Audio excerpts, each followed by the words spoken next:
بڑے انتہائی قابل احترام خواتین و حضرات، اللہ جل جلالہ نے ہر دن کو، ہر رات کو بڑا ہی برکت والا بنایا ہے اگر کوئی قدردان ہو۔ فارسی کا ایک محاورہ ہے، ہر شب قدر بود گر قدر بود۔ ہر رات شب قدر بن سکتی ہے اگر کوئی قدردان ہو تو۔ شب قدر بے قدر بود، شب قدر جیسی بابرکت رات بھی نا قدروں کے لیے بے قدری ہے، اس کی کوئی قدر نہیں۔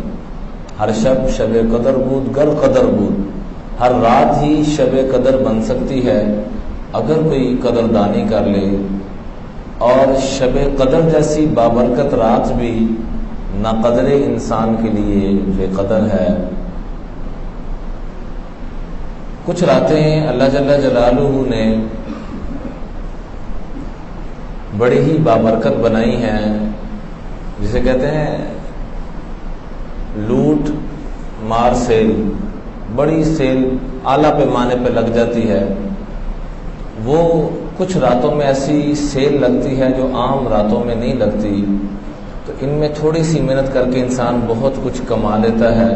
اس میں سے ایک شب برات کی مبارک رات بھی ہے۔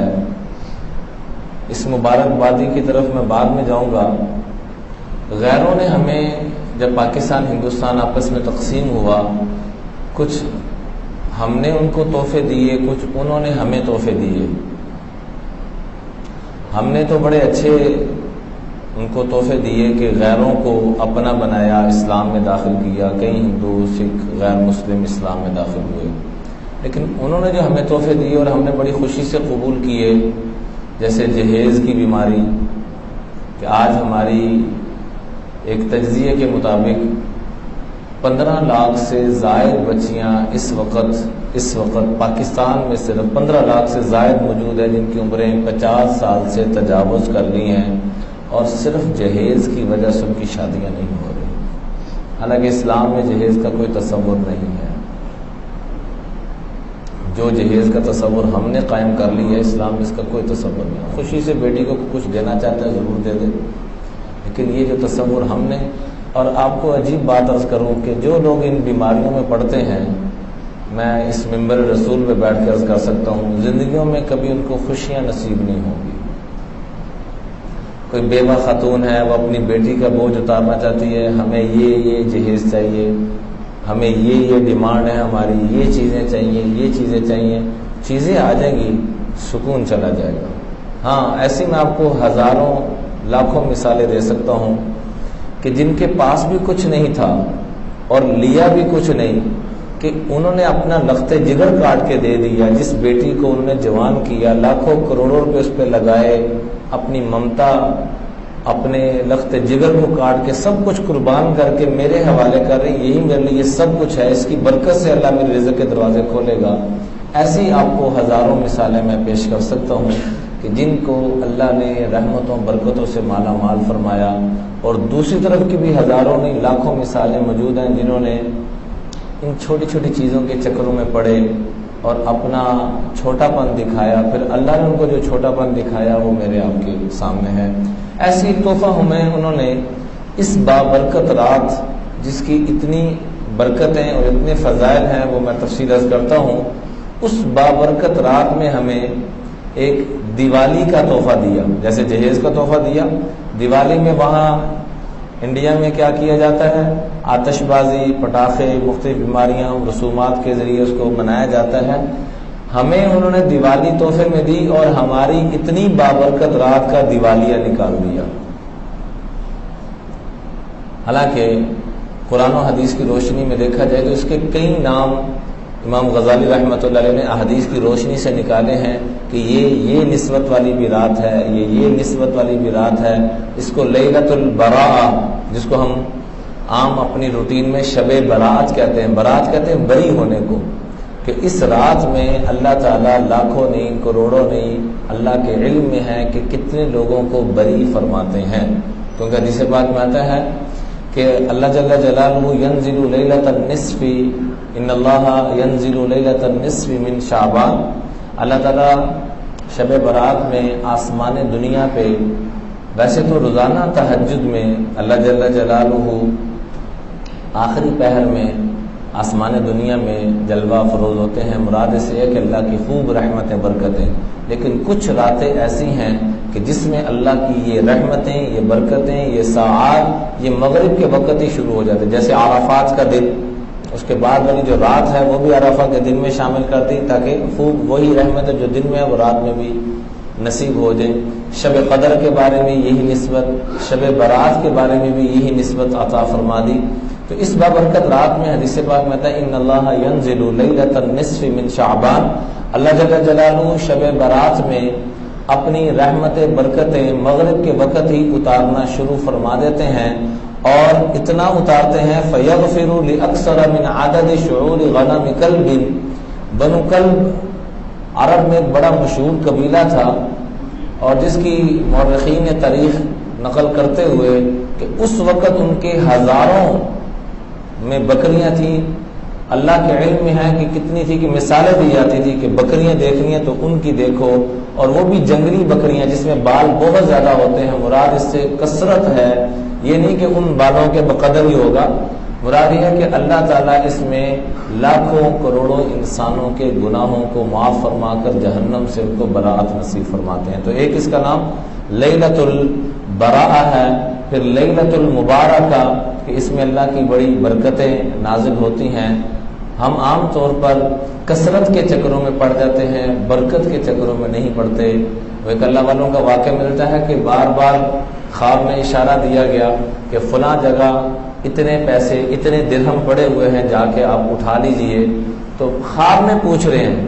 جب انسان کا تعلق اللہ سے بن جاتا ہے تو پھر وہ کثرت کی طرف نہیں جاتا، وہ برکت کی طرف جاتا ہے.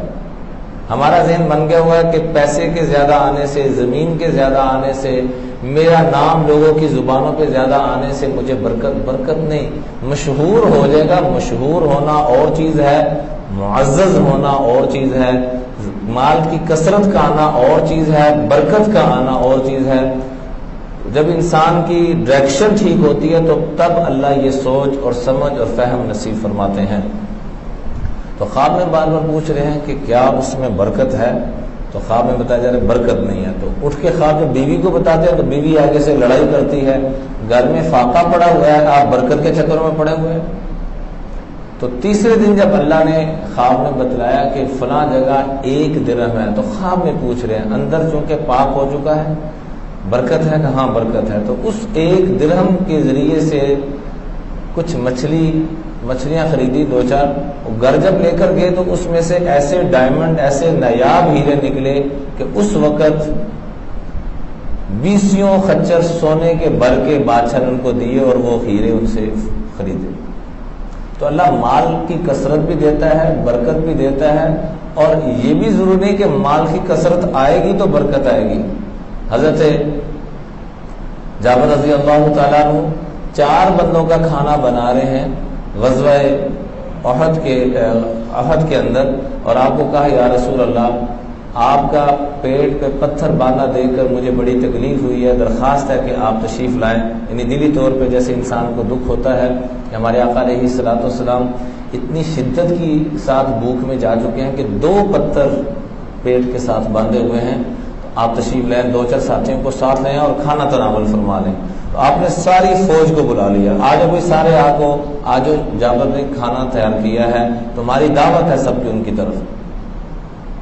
تو 4 بندوں کا کھانا پوری فوج کھا کے جا رہی ہے. اسے برکت کہتے ہیں. آج ہم ان برکتوں سے محروم ہو چکے ہیں. دعا کریں کہ اللہ اس بابرکت مہینے کے صدقے سے، اس بابرکت رات جو آ رہی ہے اس کی برکت سے اللہ تعالی ہم سب کو حقیقی برکتیں نصیب فرمائے.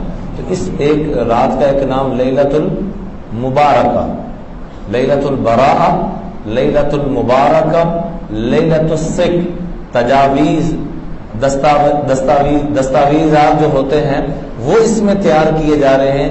جیسے کاغذات تیار ہوتے ہیں، ہمارا بجٹ تیار ہوتا ہے سالانہ. قدرتی بات ہے کہ آج کل ہمارا مالی بجٹ بھی تیار ہو رہا ہے، اور ہمارے گناہوں کی وجہ سے امید ہے کہ برائی ہوگا، اس کی رحمت ہو جائے تو بڑا ہی اچھا ہو جائے گا. جیسے بظاہر ڈالر کا ریٹ جو اوپر جاتا ہوا ہمیں نظر آ رہا ہے، یہ ڈالر اوپر نہیں جا رہا، ہمارے گناہ اوپر جا رہے ہیں، اور ہمیں مصروفیت کا عذاب، تنگی کا عذاب، رزق کی مشکلوں کا عذاب، یہ سارے ہمارے اوپر عذاب آ رہے ہیں، لیکن اس طرف جانے کے لیے کوئی تیار نہیں. ہمیں یہ چیز تو نظر آتی ہے، یہ مشکل ہو رہی ہے، بھئی اس کی وجہ کیا ہے؟ کہ اللہ ہم سے ناراض ہے. نااہل انسانوں کا سروں پہ آ جانا، حکمران بن جانا، سرپرست بن جانا، اور ایسے لوگوں کا سٹیج پہ آ کے بیٹھ جانا کہ جو خود بھی اہل نہیں ہیں، خواہ وہ سیاسی اعتبار سے، خواہ وہ مدارس مساجد کے اعتبار سے. یہ اللہ جس عوام سے، جن لوگوں سے ناراض ہوتا ہے، ہم عام طور پہ تھوپ دیتے ہیں ہمارے حکمران بڑے ایسے، ہمارے علماء ایسے. نہ ان باتوں کو مت کی، یہ نتیجہ ہے. یہ کیا ہے؟ یہ نتیجہ ہے. 2 اور 2 4 کو آپ برا کہیں تو میری آپ کی نادانی ہوگی. 2 اور 2 کیا ہونے ہیں؟ کیا ہونے ہیں؟ 4 ہی ہونے ہیں. تو ہمارے جو اعمال ہوں گے ویسے ہی چہرے اللہ ہمیں کہاں دے گا؟ مسجد و ممبر و محراب کی اسٹیجوں پر بھی وہی چیزیں ہمیں ملیں گی، اور سیاسی اعتبار سے بھی ہمارے جو بڑے ہوں گے وہ ویسے ہوں گے. جیسے ہمارے اعمال ہوں گے ویسے ہمیں استاد اور بڑے ملیں گے. اللہ قلیل، تھوڑا ہر جگہ ہی ہوتا ہے، کوئی اچھا رہبر مل جائے، کوئی اچھا سیاستدان مل جائے، لیکن بہت تھوڑا ہو. لیکن اللہ کا قانون یہ ہے، اعمالکم اعمالکم. تو بجٹ ہمارا جو پیش ہو رہا ہے مالی اعتبار سے بھی اور روحانی طور پہ بھی، قدرتی بات کہ دونوں ان دنوں میں ہی اکٹھے ہی پیش ہو رہے ہیں. دعا فرمائیں کہ اللہ ہمارا مالی بھی، روحانی بھی، ہر اعتبار سے بجٹ بہتر بنائے. تو لیلۃ السک بھی اس کو کہا جاتا ہے، لیلۃ الشفاعہ، کہ اس میں اللہ کی طرف سے شفاعت اور بخشش کے بڑے بڑے فیصلے ہوتے ہیں، اس کو سفارش والی رات بھی کہا جاتا ہے. لیلۃ القسمہ، اس میں رزق تقسیم ہوتے ہیں، یہ والی رات بھی اس کو کہا جاتا ہے. اور لیلۃ التقدیر، اس میں چونکہ موت کے اور زندگیوں کے فیصلے، یہ والا بجٹ بھی تیار ہوتا ہے. حدیث پاک میں آتا ہے تقطع الاجال من شعبان الی شعبان، ایک شعبان سے لے کر دوسرے شعبان تک اللہ کی طرف سے، اللہ کے علم میں تو پہلے ہی ہے، فرشتوں کو جو فیض دی جاتی ہے وہ اسی بابرکت رات میں حوالے کی جاتی ہے. تقطع الاجال من شعبان الی شعبان، اس میں زندگیوں کے فیصلے اور بجٹ سنایا جاتا ہے کہ کس کو فیہا تنزل ارزاقہم وفیہا ترفع اعمالہم، کتنا رزق دیا جانا ہے، کتنا اس کو نوازا جانا ہے، اور کس کو کتنی زندگی ملنی ہے، کتنی موت ملنی ہے. تو اس بابرکت رات کے اندر اللہ جل جلالہ یہ نسبتیں عطا فرماتے ہیں. اور حدیث پاک میں آتا ہے حتیٰ ان الرجل لینکح، حتیٰ کہ ایک آدمی نکاح کی تیاریاں کر رہا ہوتا ہے، دوسرا آدمی ویولد لہ، اپنے بچے کی مٹھائیاں تقسیم کر رہا ہوتا ہے. وقد خرج اسمہ فی الموتى، نام اس کا مردوں کی فہرست میں آ چکا ہوتا ہے. فرشتے دیکھ کے حسرت ہوتے ہیں کہ یہ نادان کیا کر رہا ہے. ایک بہت بڑے اللہ والے گزرے ہیں، بعض دفعہ اللہ تعالیٰ رہنمائی فرما دیتے ہیں. گھر میں آئے تو جیسے روٹین میں نہیں، بیوی کہنے لگی آج پتہ نہیں کتنوں کے پتے جھڑ گئے، کتنوں کے باقی رہ گئے، پتہ نہیں میرا کیا حال ہوگا، میرا کن میں شمار ہوگا. تو خامد آگے سے جو اللہ والے تھے کہنے لگے کہ آپ تو ایک اندازے سے بات کہہ رہی ہو، اس کا کیا حال ہوگا جس کو اللہ نے رہنمائی کر دی ہو کہ تیرا بھی ان میں نام آ چکا ہے. تو پتہ نہیں ہم میں سے کتنوں کے پچھلے سال ہی فیصلے ہو چکے ہیں، یہ دیکھنا بھی نصیب ہو یا نہ نصیب ہو. تو حدیث پاک میں آتا ہے کہ اس بابرکت رات کے اندر اذا کانت لیلۃ النصف من شعبان، 2 کاموں کو ضرور اہتمام سے کرو. قوموا لیلہا وصوموا نہارہا، اس کا قیام بھی ضرور کرو جتنا آسانی سے ہو سکے. مساجد میں اکٹھا ہونا اجتماعی طور پہ اس کو پسند نہیں. جتنے بھی یہ ایسے اعمال ہیں اس کو جتنا اکیلے کیا جائے، جیسے صلاۃ التسبیح ہے، اکیلے پڑھنے کو پسند کیا گیا، حکم دیا گیا کہ اس کو اکیلے کرو. حتیٰ کہ نوافل اور سنن کو بھی کیا پسند کیا گیا کہ گھر سے پڑھ کے اور گھر میں بھی وہ فضا بنے. آپ علیہ الصلوۃ والسلام کا آپ نے مشہور واقعہ سنا ہوگا. حتیٰ کہ اس بابرکت رات میں بھی آپ علیہ الصلوۃ والسلام لمبے سجدے میں چلے گئے، اور کہاں پر تھے وہ سجدہ کرتے ہوئے؟ امی جان امی عائشہ کے حجرے میں، جہاں آج پردہ فرما کے آرام فرما رہے ہیں، اسی حجرے میں ہی نفل پڑھ رہے ہیں۔ تو اپنے گھروں میں ان راتوں کو مزین کیا جائے، مبارک کیا جائے، اور دن میں روزہ رکھا جائے، اور کچھ نہ ہو تو کم از کم اتنا ضرور کر لیا کریں، جتنی بھی ایسی مستحب راتیں ہیں، مبارک راتیں ہیں، اور کچھ نہ ہو تو عشاء کی نماز باجماعت پڑھیں، تو روٹین میں ہی کرنا چاہیے، اور باوضو ہو کے سوئیں، اور فجر کی نماز باجماعت پڑھ لیں، اللہ ساری رات کے قیام کا اجر و ثواب عطا فرما دیتا ہے۔ اور اگر اللہ توفیق دے 2-4 نوافل پڑھ سکیں، اپنی قضا نمازیں، جن کے ذمے قضا نمازیں ہیں، ہاتھ جوڑ کے درخواست ہے، وہ نوافل کے چکروں میں، آگے رمضان بھی آ رہا ہے تو وہ نوافل کے چکروں میں مت پڑھیں، اپنی قضا نمازوں کا اندازہ لگائیں، میرے ذمے کتنی نمازیں ہیں اس کی ادائیگی کی فکر کریں۔ ایسے کچھ لوگ رمضان میں عمرے پہ بہت زیادہ کثرت سے جاتے ہیں۔ کل بھی ایک دوست کو میں نے ہاتھ جوڑ کے درخواست کی کہ اللہ کا واسطہ ہے مت جائیں عمرے پہ، آپ کے ذمے حج فرض ہے، جی بالکل فرض ہے، اللہ نے سب کچھ دیا ہوا ہے، اللہ کا واسطہ ہے آپ عمرے پہ مت جائیں، آپ حج پہ تشریف لے جائیں۔ تو فرض کو چھوڑ دیتے ہیں، نوافل کے چکروں میں ہم پڑ جاتے ہیں، تو نوافل تب پڑھے جائیں، تب مبارک ہوں گے جب ہمارے فرائض پورے ہوں گے۔ تو حدیث پاک میں آتا ہے اذا کانت لیلۃ النصف من شعبان، جب یہ شب برات آئے تو قوموا لیلہا، اس رات میں قیام کرو، وصوموا نہارہا، اس کے دن میں روزہ رکھو، فإن اللہ ينزل فیہا بغروب الشمس الى سماء الدنیا، اس آسمان دنیا پہ اللہ جل جلالہ غروب شمس کے ساتھ ہی جلوہ افروز ہوتے ہیں، اور اپنی رحمتوں برکتوں سے اپنے بندوں کو نوازنا شروع کر دیتے ہیں، اور مغرب کے وقت ہی آواز لگنا شروع ہو جاتی ہے۔ 3 طرح کی اللہ کی طرف سے ندائیں آتی ہیں۔ نمبر 1، الا من مستغفر لی فاغفر لہ، ہے کہ جو اپنے گناہوں کو معاف کروانا چاہے، ہے کہ مجھ سے جو معافی کا طلبگار ہو، میں اس کے سارے گناہوں کو معاف کرنے کے لیے تیار بیٹھا ہوں، آؤ مجھ سے معافی مانگو، میں تمہارے سارے گناہ معاف کرتا ہوں۔ الا من مسترزق فارزقہ، ہے جو کوئی مجھ سے رزق کا سوال کرے، میں اس کے رزق کے سارے مسائل حل کر دوں، میں اس کے سارے قرضوں کو دور کر دوں۔ الا من مبتل فاعافیہ، ہے کوئی کسی بھی پریشانی میں مبتلا آئے میرے پاس، آج میں اس کی ساری ٹینشنوں کو دور کر دوں۔ حتیٰ کذا و کذا، یوں اللہ کی طرف سے ندائیں اور آوازیں آتی رہتی ہیں، حتیٰ طلع الفجر، حتیٰ کہ فجر کی اذان کا وقت ہو جاتا ہے۔ لیکن حدیث پاک میں آتا ہے فیغفر لجمیع خلقہ، اللہ اپنی ساری مخلوقات کو اس بابرکت رات میں، چاہے شب قدر ہو، شب برات ہو، جتنی بھی بابرکت راتیں ہیں، عیدین کی راتیں ہوں، جتنی بھی بابرکت راتیں ہیں، خاص طور پہ شب قدر جیسی رات جو سب سے مبارک رات ہے، اس رات میں بھی ان کا درجہ تو اس سے کم ہے، لیکن فرمایا اس رات میں بھی اللہ سب کو معاف کر دیتے ہیں، لیکن کچھ لوگوں کا استثناء کیا کہ ایسے نادانوں کی اس رات میں بھی بخشش نہیں، اتنے غفلت میں ڈوبے ہوئے ہیں کہ یہ بابرکت رات سر پہ آ گئی ہے، تب بھی ان گناہوں سے نہیں نکل پا رہے۔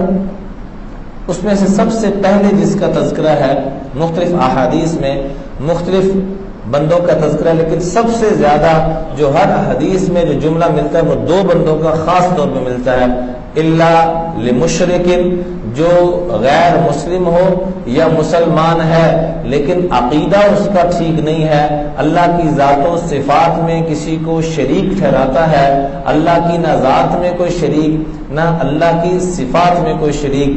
البتہ اللہ نے اپنے بندوں میں سے سب سے اونچا رتبہ اور مقام اپنے پیارے محبوب جناب محمد الرسول اللہ صلی اللہ علیہ وسلم کو عطا فرمایا۔ دیکھیے بجائے اس کے کہ فلاں مولوی صاحب نے یہ کہا، فلاں نے یہ کہا، فلاں، چھوڑ دیں سب کو، ایک آسان جھٹکے انداز میں اور بالکل آسان انداز میں بات عرض کروں گا کہ یہ اپنا عقیدہ بنا لیں کہ اللہ جل جلالہ نے جس کو جو مقام دیا ہے میں اس پہ ایمان رکھتا ہوں۔ جہاں اختلافی مسائل آ جائیں اس کو یوں آپ نئی تسلی ہو رہی، نئی تحقیق ہو رہی۔ میں ایک دفعہ اپنے استاد محترم کے پاس گیا، میں نے جا کے عرض کیا کہ استاد جی فلاں مسلک میں یہ مسائل، اس وقت پڑھتے تھے، یہ 95-96 کی بات ہے، تو میں نے کہا جی یہ مسائل کہنے کہ بیٹا آپ کو سمجھانے کے لیے کہ آپ صحیح رخ پہ چل رہے ہو یہ تو میں عرض کر دیتا ہوں، لیکن کبھی مناظرے کے چکروں میں مت پڑنا۔ ہم جو چل رہے ہیں مثال کے طور پر یہ عبادت یوں کر رہے ہیں، ایسے کر رہے ہیں، اس کی دلیل کیا ہے، احادیث میں اس کی کیا وجہ آئی ہے، میں تمہیں تو بتا دیتا ہوں، لیکن آگے یہ مجموعوں میں اور مناظروں کے چکروں میں مت پڑنا، امت کو جوڑنے کی فکر کرنا، امت کو اتحاد کی طرف لانے کی کوشش کرنا۔ کہ آقا کریم علیہ الصلوۃ والسلام نے عرفات کے میدان میں بھی جو خطبہ ارشاد فرمایا، اس میں سے چند باتوں کو دوبارہ آ کے مینا کے اندر 10 ذی الحجہ کو دوبارہ آ کے کیا فرمایا، لا ترجعوا بعد کفارا، میرے بعد کافر مت ہو جانا۔ یا رسول اللہ، صحابہ نے بڑے حیران ہو کے عرض کی یا رسول اللہ کافر کیسے ہو جائیں گے؟ تو آپ نے فرمایا یضرب رقاب بعضکم بعضا، جب تم آپس میں ایک دوسرے کی گردنیں اتارنا اور ایک دوسرے کو برا بھلا کہنا شروع کر دو گے، لڑائی جھگڑا شروع کر دو گے اور لڑائیاں شروع کر دو گے، نفرتیں پھیلانا شروع کر دو گے اور نفرتوں کا اینڈ قتل و غارت تک جاتا ہے، جب ان کیفیتوں میں آ جاؤ گے تو سمجھ لینا کہ تم اپنے کاغذوں میں تو مسلمان ہو، اللہ کے کاغذوں میں مسلمان نہیں رہو گے۔ تو مشرک کی معافی نہیں اس رات میں۔ اور دوسرے نمبر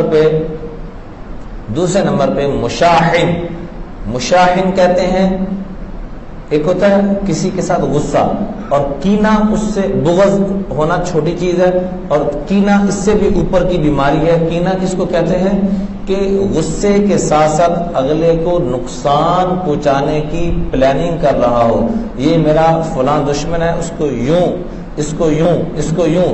آپ چھوٹی سی ایک آیت مبارکہ پہ ذرا غور کریں کہ آپ علیہ الصلوۃ والسلام نے 13 سال جو مکہ مکرمہ میں مسلسل تکالیف برداشت فرمائیں، اور برداشت فرمانے کے بعد جب اللہ کی طرف سے ہجرت کا حکم آیا تو آیت کیا اتر رہی ہے، انہم یکیدون کیدا واکید کیدا۔ اے میرے محبوب صلی اللہ علیہ وسلم، وہ بھی تدبیریں کر رہے ہیں، میں بھی تدبیریں کر رہا ہوں، آپ فمہل الکافرین امہلہم رویدا، جو آپ کے جانی دشمن ہیں۔ حالانکہ یہ بھی تو آرڈر آ سکتا کہ بعد یہ کچھ لوگ کھڑے ہیں تلواریں لے کے، میں آپ کو یہ طاقت اور قوت دیتا ہوں کہ سب کا سب تن سے جدا کر کے پھر آپ نکلیں۔ اللہ کیا کہہ رہے ہیں، فمہل الکافرین امہلہم رویدا، ان کافروں کو بھی، ان کائنات کے سب سے برے انسانوں کو بھی جو اللہ کے محبوب کے دشمن ہوں، اس سے بھی بڑا کوئی کائنات میں انسان ہو سکتا ہے؟ تو اللہ کیا کہہ رہے ہیں، فمہل الکافرین، ان کافروں کو چھوڑ دیں۔ کیسے چھوڑ دیں؟ خالی چھوڑ نہ دیں، چھوڑنے کے لیے عربی میں اور بھی بڑے الفاظ ہیں، خالی چھوڑ نہ دیں۔ فمہل الکافرین، ان کافروں کو چھوڑیں، لیکن کس کے ساتھ؟ نرمی کے ساتھ، آہستگی کے ساتھ۔ میں جانوں میرا کام جانے، آپ محبت کے ساتھ یہاں سے بھی نکل۔ ہم اپنوں کو وہ پیار دینے کے لیے تیار نہیں جو ہمارے آپ کے آقا صلی اللہ علیہ وسلم نے اپنے ان جانی دشمنوں کو، کہ جن کے متعلق آپ نے فرمایا لقد اوذیت فی اللہ وما لم یوذ بہ احد، جتنا مجھے ستایا گیا، جتنی مجھے اذیتیں دی گئی، اتنی کسی کو اذیتیں نہیں دی گئی۔ تو اس رات میں 2 آدمیوں کی خاص طور پہ زیادہ جو تاکید آئی ہے، مشرک کی اور دلوں میں دوسروں کے خلاف پلاننگ بنانے والے، یہ میرے سیاسی اعتبار سے مخالف ہے، اس کے ساتھ یوں کرنا ہے، اس کے بارے میں باتیں کرنا، بڑا دکھ ہوتا ہے۔ ایک ہارتا ہے دوسرا اس کے خلاف، دوسرا ہارتا ہے تو وہ اس کے خلاف، وہ اس کو اندر، ایسی دینی اعتبار سے بھی یہ معاملات اللہ کا واسطہ ہے، یہ اللہ کے عذاب کو اتروانے والی چیز ہے۔